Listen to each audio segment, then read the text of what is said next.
serving on the higher ed has been a privilege, getting to be the subcommittee chair for TAP.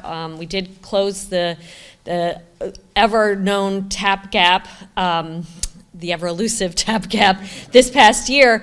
But what we haven't yet done is increase income eligibility and increase the minimum awards. These are two things that we will continue to fight for as we move forward.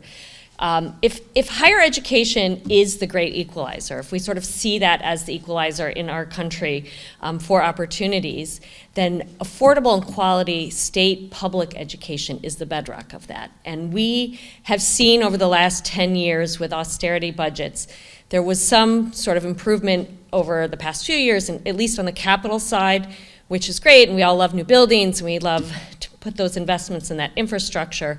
But the operating side has been at such a loss for so long that we see that gap in professors, or that ratio in professors, continuing to go in the wrong direction, and we see the deficit.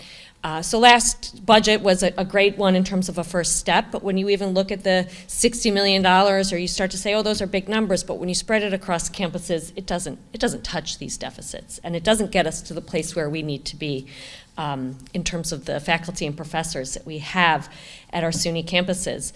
I too, Daniel, I will tell you, struggled in my academic journey at Stony Brook. I was a RA, I was a student athlete, felt like the world was at my fingertips, but I think I started to struggle at the end of my college years because of just, the unknown what is next question that we all ask ourselves every day.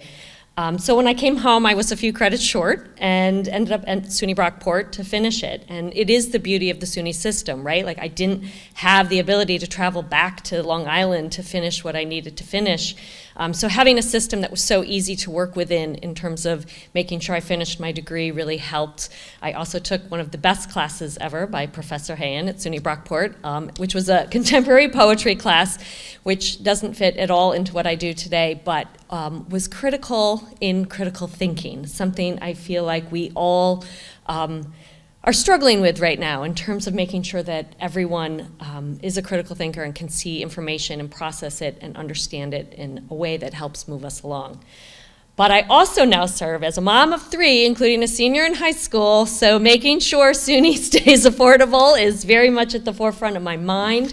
We are knee-deep in college education, or neck-deep in college education applications right now. Learning the process as a parent is so different than I did as a student myself. But really, we understand that you have my commitment, you have my colleagues' commitment to understanding public university as affordable and quality it's the bedrock of who we are as a state, something we are committed to 100%. We will be with you in the session. We look forward to everyone showing up as we start to talk budget numbers in January, and I'm just really privileged to be here in front of you today, so thank you.